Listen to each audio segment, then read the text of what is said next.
Olá, meninas! Sejam muito bem-vindas à Menopausa Sem Medo. Aqui eu mostro estratégias para uma menopausa sem sintomas. Eu sou Catarina Stocco, nutricionista funcional e especialista em saúde na menopausa.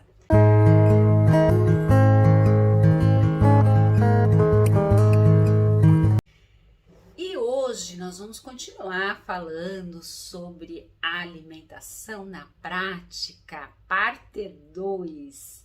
No vídeo anterior nós falamos sobre vários alimentos e nesse nós vamos dar continuidade falando dos alimentos na prática. O que será? Será que vale a pena eu cozinhar, aquecer, fritar, congelar? Será que eu vou melhorar os nutrientes? Será que eu vou perder os nutrientes?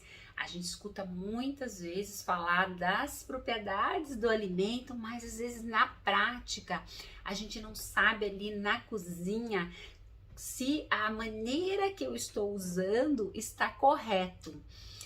E na menopausa, a gente sabe que a gente precisa cuidar muito para que quanto mais nutriente entre na nossa máquina, a gente vai estar melhor, a gente vai estar nutrindo as nossas células e melhorando os sintomas da menopausa.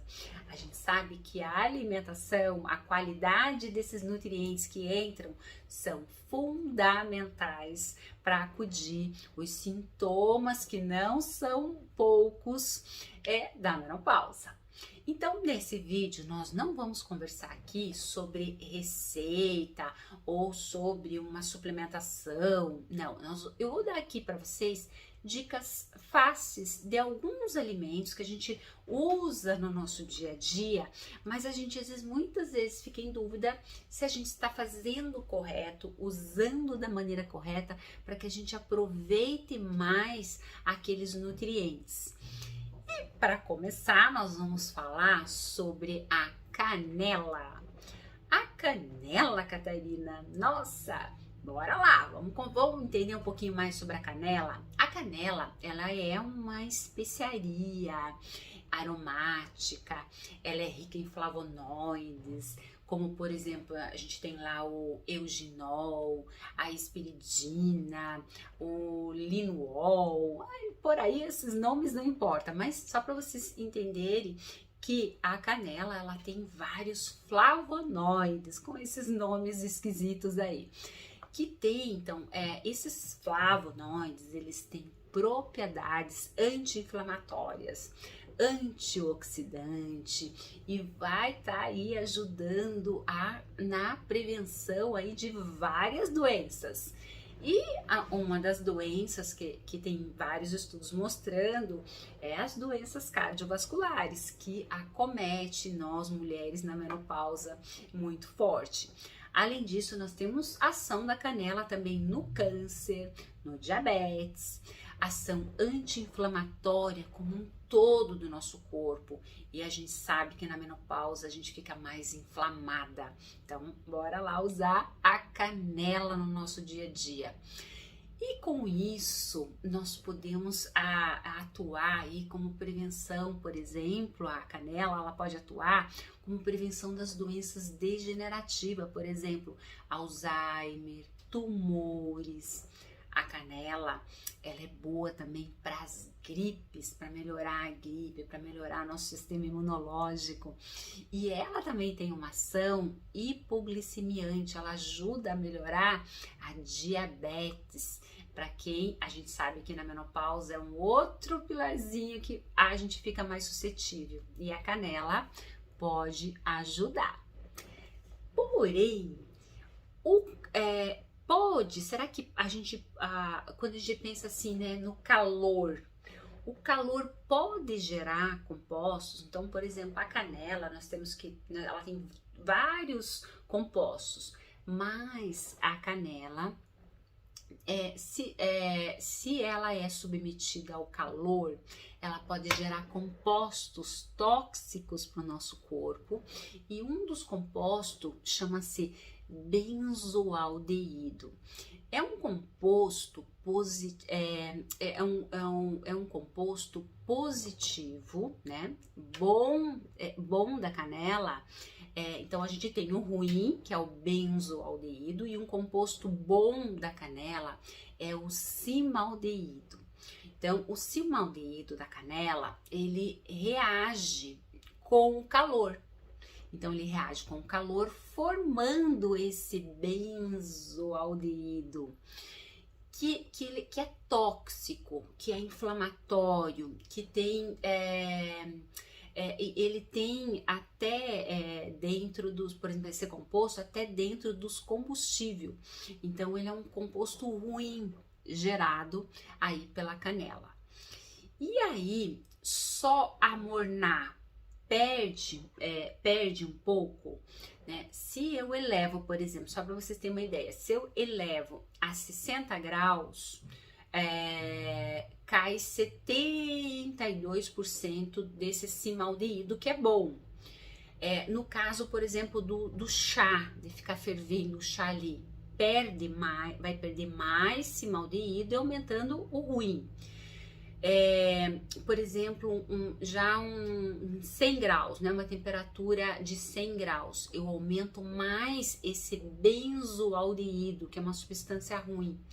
Nessa temperatura, quando a gente pensa assim, quando a gente pensa na canela, a canela ela tem um aroma, né, ela dá aquele aroma gostoso, né, aquele cheirinho bom. Quanto maior a temperatura, mais eu vou perder as propriedades e vou estar aumentando mais essa substância ruim aí, que é o benzoaldeído. Então, o que a gente pode tirar aí de conclusão da canela? A canela, o normal é que as pessoas façam os alimentos, né, primeiro, para depois colocar a canela. Então, e o que a gente faz na nossa prática normalmente? A gente vai fazer um arroz doce, joga a canela lá, coloca no forno, né? Então a gente está aquecendo a canela ali o tempo todo. E o ideal é que a gente faça o alimento e depois adicione a canela, para que a gente não transforme o cimaldeído na substância ruim. Para que a gente não tenha problemas com a canela, não perca as propriedades ali da canela. Então, e a canela também, se eu estiver consumindo em excesso, né? Porque a gente só escuta ver, às vezes, o lado bom da canela, mas tudo tem que ter um equilíbrio, nem muito lá e nem muito cá, né? Então ele tem que estar em equilíbrio. E o excesso, né, de canela pode ser também irritativo para o nosso estômago. Então a gente tem que pensar nessa coisa da temperatura e temos que pensar aí no excesso. Paciente, por exemplo, hipertenso, as pessoas com pressão alta, a canela, ela ajuda a diminuir a pressão.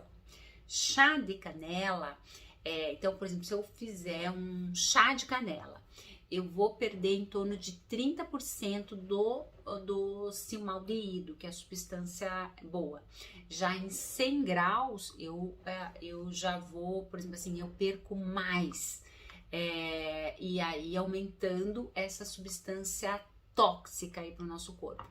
Então, a dica da canela é eu fazer o alimento e adicionar a canela. Eu fiz um arroz doce, depois de pronto eu adiciono a canela. Eu fiz um chá, então eu fervi a água, depois eu adiciono a canela, não deixo ali ela fervendo, para eu não perder a substância boa da canela e aumentar a substância tóxica. Então a canela, meninas, ela é maravilhosa para um monte de coisas, mas eu não posso esquecer que se eu aqueço essa canela, eu vou estar perdendo as propriedades e vou estar aumentando a substância ruim da canela. Então eu espero, primeiro eu aqueço, faço e depois adiciono. Agora, é claro que eu vou fazer, por exemplo, lá uma farofinha, um bolo de banana e vou polvilhar canela. Não é aquela canela, num dado momento ali, que vai ser o ruim, aquecendo, assando, né? Porque eu tô querendo mais o aroma, né? Aquele cheirinho gostoso da canela. Eu posso estar fazendo isso? Posso. O que eu tenho que ter em mente é que eu não vou estar tendo as propriedades boas da canela ali, pensando nas doenças cardiovasculares, nas diabetes, na pressão, né, em várias propriedades aí que ela tem. Então eu não vou estar tendo essas propriedades, eu vou ter só o aroma da canela ali atuando. Então, quando a gente for fazer, usar a canela sempre que eu puder, eu não deixo ela lá fervendo, né, fazendo todo aquele processo de altas temperaturas, porque perde, e aí não é interessante, porque aí eu acho que eu estou, por exemplo, estou com diabetes e a nutricionista manda você usar canela para melhorar a sua insulina, a sua diabetes aí. E aí você tá tomando chá de canela em altas temperaturas, você tá fazendo bolo de canela em altas temperaturas, você não vai ter as propriedades. Então eu preciso jogar depois do alimento pronto. Então fica aí como dica a canela. E aí nós temos também uma outra fruta aí que também ela é muito saudável, que é o maracujá. Sim, o maracujá. O maracujá, ele é fonte de minerais assim importantíssimo para a nossa estrutura óssea. Quando a gente pensa assim em estrutura óssea, um alimento muito interessante é o maracujá. Vocês sabiam? Então, ele tem uma ação aí em fortalecer aí a estrutura óssea do nosso corpo. Ele é fonte de minerais importantes, por exemplo, ele é rico em cálcio, em ferro, em magnésio, cobre, fósforo, e ele vai ajudar os nossos ossos. Então, ele fortalecendo ali e protegendo os nossos ossos. Então, o maracujá, a gente pode aproveitar ele como um todo. Nós temos a casca do maracujá, que é rica em vitaminas, principalmente, sabe qual vitamina? A vitamina C, que é muito importante para neurotransmissores, para o sistema imune, para a nossa parte de estética. E ele vai ter também fibras muito importantes, pensando aí na diabetes, na saciedade. E ainda ela pode ser usada de diversas maneiras. Por exemplo, eu posso usar como chá, como farinha, adicionar essa farinha, por exemplo, em sucos. Então, pessoas, por exemplo, que têm muita fome, né? Eu posso estar colocando essa farinha, dissolver em água, assim, antes das refeições, vai estar ajudando aí a melhorar. Ou, por exemplo, eu tenho o hábito de comer muito doce, muitas farinhas brancas, né? Então, o maracujá, ele dá aquela segurada para que você não exagere aí na alimentação. E o maracujá, ele é conhecido como uma passiflora, né, que é o nome científico dele. E ele é rico, como eu falei, no magnésio, no ferro, no fósforo, e eles têm propriedades sedativas. Então, ele vai ajudar no nosso sono, a relaxar. Então, tomar um chazinho de maracujá, um suco de maracujá, ele tem uma ação também lá na nossa pressão. Então, se eu tô com pressão alta, eu posso também estar usando no meu dia a dia um maracujá. E o maracujá, ele ajuda também no humor, que acontece muito na menopausa, né? O humor fica alterado, qualquer coisa eu tô matando todo mundo. E aí o maracujá, esse suquinho aí pode ajudar bastante. E eu posso comer a semente do maracujá? Será que eu posso comer a semente do maracujá? Sim, a semente, ela é bem-vinda aí do maracujá. Eu posso bater esse suco com a semente, ou comer aquela polpa de colher ali, não tem problema. Então eu posso estar usando. E o maracujá, ele tem um teor de carboidrato, ele é um carboidrato, mas ele tem um teor de carboidrato baixo.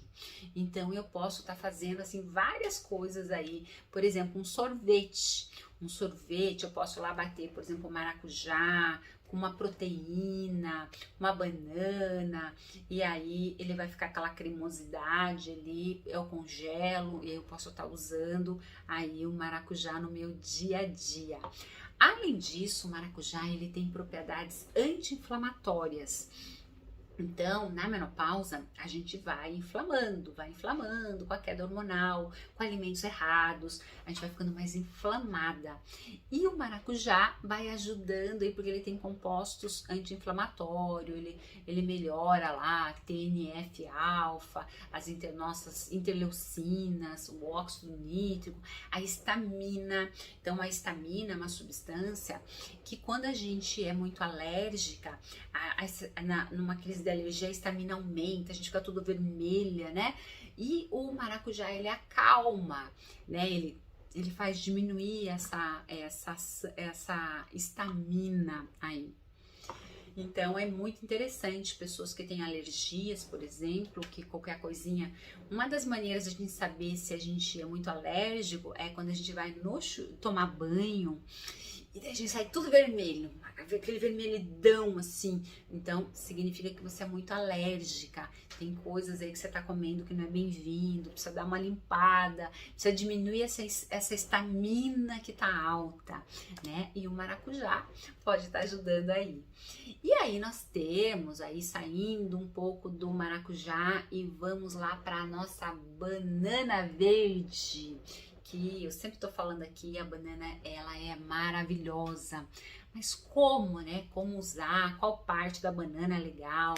Então, por exemplo, quando a gente pensa na banana verde, o que ela tem ali? Por que ela é tão importante? A banana verde ela tem amido resistente, e esse amido resistente presente na banana, ele vai ajudar ali a melhorar as nossas bactérias do bem. E aí, as nossas bactérias do bem adoram aí esse amido resistente. Então, eu aumento as bactérias do bem.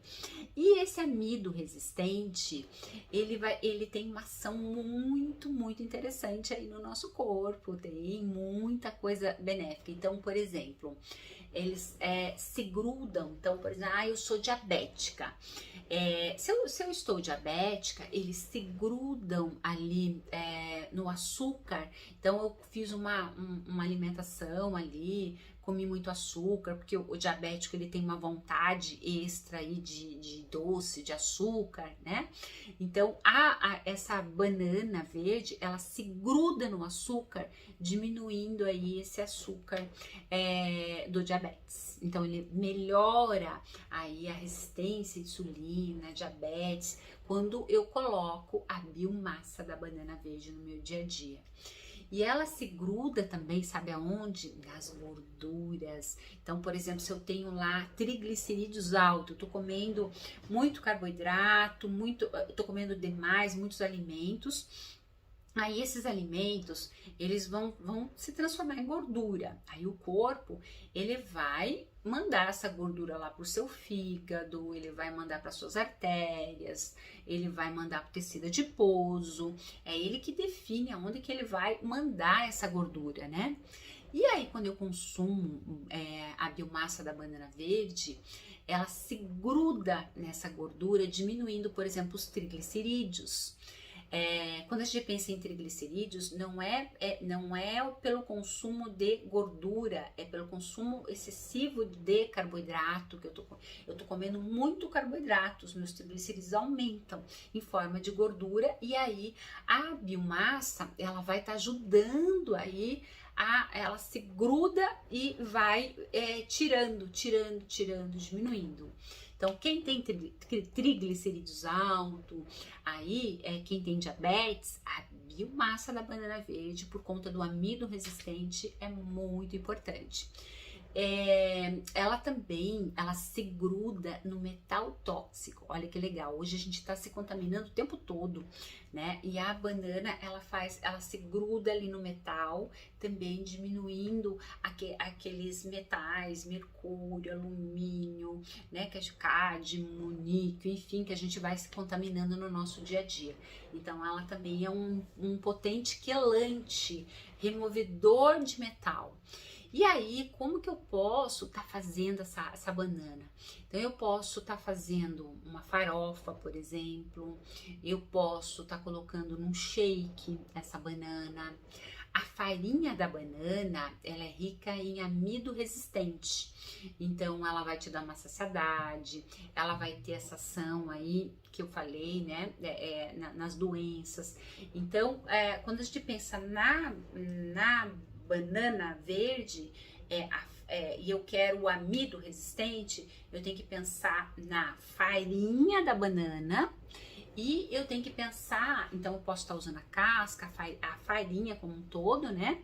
E é a banana verde, verde, verde mesmo. Então, como é que eu faço? Eu compro essa banana bem verde. Normalmente, eu corto ela em rodelinhas, pode ser com casca, ou eu posso tirar aquela casca e deixar só as rodelinhas e congelo. Cada banana eu coloco num saquinho. Cada banana eu coloco num saquinho, ela tá bem verde. Aí, eu vou adicionando na minha alimentação. Então, por exemplo, eu vou fazer um arroz, eu posso jogar, eu vou fazer uma sopa, eu posso jogar ali, eu vou fazer um shake, eu pego um pacotinho daquele do freezer e bato junto com o meu shake. Então eu vou estar adicionando dessa forma a banana e aí vou melhorando. E aí nós temos também, saindo da banana, eu tenho também uma plantinha que é o alecrim. O alecrim é maravilhoso, maravilhoso. É uma plantinha que a gente tem que ter lá um vasinho lá na nossa casa, na sacada, porque ele é uma planta muito interessante para a gente ter aí na menopausa, para nossa saúde como um todo. Então, além do alecrim, ele dá aquele aroma, aquele sabor gostoso, né? Ele também tem benefícios para nossa saúde. Então, entre eles, a gente tem, assim, vários benefícios. Por exemplo, melhorar a digestão. Sabe aquele empachamento, gás, estufamento? Então, fazer um chá de alecrim é interessante. Sempre ferver a água, jogar a plantinha, não deixar ela fervendo ali para não perder as propriedades. Ela tem uma ação no alívio da dor de cabeça. Ele combate também o cansaço, aquela fadiga, aquela prostração que a gente sente na menopausa. A planta, essa planta é rica em compostos flavonoides, ácidos fenólicos, que proporcionam propriedades antioxidantes pra gente. Então, ela é varredora de radicais livres. Radicais livres em excesso favorecem o envelhecimento. Então, o alecrim, ele tem essa ação que a gente chama antioxidante, anti-envelhecimento. Além disso, a gente tem propriedades também antissépticas, depurativa e antibiótica e diurética. Olha quanta coisa legal que o alecrim tem aí pra gente estar colocando. E esta planta, ela também é usada para várias coisas. Então, por exemplo, tratar doenças do fígado, fraqueza geral, né? Aquela fadiga, antisséptico, antiadstringente que eu falei, para o nosso sistema nervoso. Então, por exemplo, memória. O que acontece na menopausa? Minha memória vai caindo, vou esquecendo as coisas, né? O tico e o teco passam a não se conectar muito bem. Então, tomar chá de alecrim, colocar alecrim na comida, ele ajuda muito nessa coisa assim do foco da memória, da energia, né? Nas dores reumáticas, é muito interessante, na depressão, vai atuar também nos gases intestinais, aquela turbilhão que acontece quando a gente come errado, nas debilidades cardíacas, pensando nas doenças cardíacas, por exemplo, pressão alta, memória, foco, o rejuvenescimento. Então, assim, nessa parte de estética, o alecrim é muito usado. E aí eu posso estar colocando, por exemplo, raminhos de alecrim na minha salada. Eu posso fazer o chá de alecrim, fervo a água, pego uns galinhos lá, deixo lá, abafo e daí vou tomando ao longo do dia. E aí, como temperos, né, na alimentação, mas sempre, tudo quanto é planta, sempre depois de pronto, eu colocar, eu vou aproveitar muito mais as propriedades ali daquele alimento. E saindo do alecrim, olha quantos alimentos que a gente está falando hoje. Saindo do alecrim, vamos para o morango. O morango também é um alimento muito interessante. O morango, ele é uma fruta rica em antioxidante. Então, por exemplo, a gente tem lá as antocianinas, o ácido elágico. Então, essas antocianinas que confere, né, todo o benefício da saúde aí pra gente quando a gente consome aí o morango. Então esses benefícios aí para nossa saúde, tais como, por exemplo, ele tem uma ação aí no envelhecimento nosso, então aquele anti-envelhecimento, né? Então ele ajuda aí nessa parte de estética da nossa pele, o morango. Ele também ajuda a prevenir, por exemplo, as doenças cardiovasculares. Ele melhora a nossa capacidade mental. Previne câncer, tem estudos mostrando, ajuda assim no combate das inflamações. E olha que legal, ele é um carboidrato, mas o morango ele tem poucas calorias, bem pouquinhas calorias. Então assim, é uma fruta que eu posso estar consumindo uma quantidade boa aí, porque é um alimento que tem bem pouquinhas calorias. E ele é rico em vitamina C. Então, aí a pergunta, será, Catarina, se eu congelar o morango, eu vou perder as propriedades? Na verdade, não. A gente não perde. E sabe o que os estudos mostram? A gente melhora. Então, quando a gente congela o morango, a gente melhora os antioxidantes. Então, por exemplo, eu melhoro a vitamina C. Então, aquela vitamina C que tá lá no morango, quando eu congelo, eu aumento mais ela. Olha que legal. Então, eu posso, por exemplo, que o morango é muito de época, né?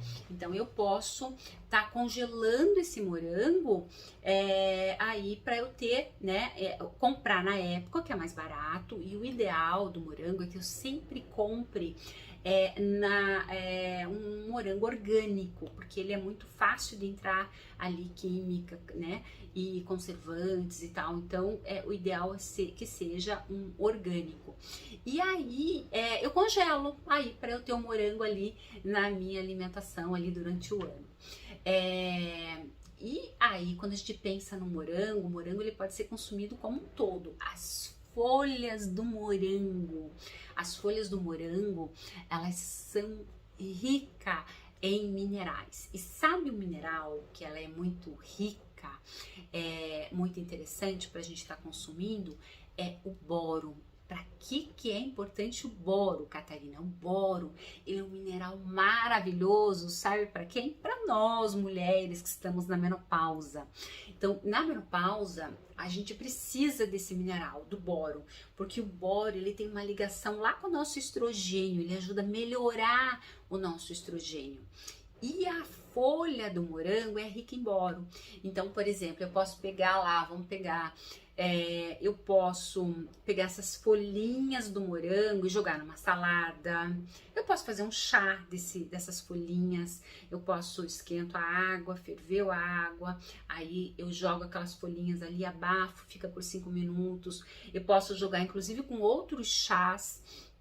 E aí, consumindo esse chazinho, eu posso colocar num suco verde, por exemplo, bato lá couve, maçã e jogo as folhinhas de morango. Então, a folha do morango ela é rica em boro, um mineral muito interessante para nós mulheres na menopausa.